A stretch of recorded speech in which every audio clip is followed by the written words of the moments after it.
Je m'appelle Chantal Djedje, je suis l'auteur de la série 220 logements.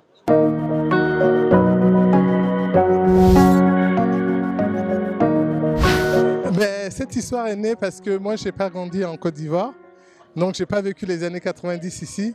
Je n'en avais que des échos quand je viens en vacances et c'était nostalgique. J'avais envie de célébrer mon pays, de célébrer la joie de vivre, de célébrer l'autodérision, de célébrer la cohésion. Parce que dans le quartier, même s'il y a des histoires, ça finit toujours par un moment de gaieté, un moment de joie. Et je pense que c'est vraiment une identité ivoirienne et j'avais envie de célébrer ça. Je vais dire que c'était difficile et facile en même temps parce qu'une pièce c'est 1h30, la pièce dure 1h40 exactement. Et là, il a fallu écrire 26 fois 100 épisodes, donc beaucoup plus long.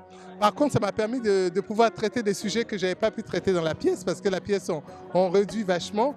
Et là, j'ai pu aller en profondeur sur certaines thématiques que je n'avais pas pu traiter dans la série, notamment le problème du VIH, vous allez voir dans la suite de la série, parce que les années 90, c'était quand même les années VIH, les années SIDA, les années où on sortait de l'université, on ne savait pas si on allait avoir un emploi, les années où les étudiants prenaient en main leur destin. Voilà, il y a eu beaucoup de choses et c'est la naissance du Zouglou. Le Zouglou qui est aujourd'hui notre musique nationale est né dans les années 90. Voilà, donc d'être en série, ça a permis de mieux développer des thématiques.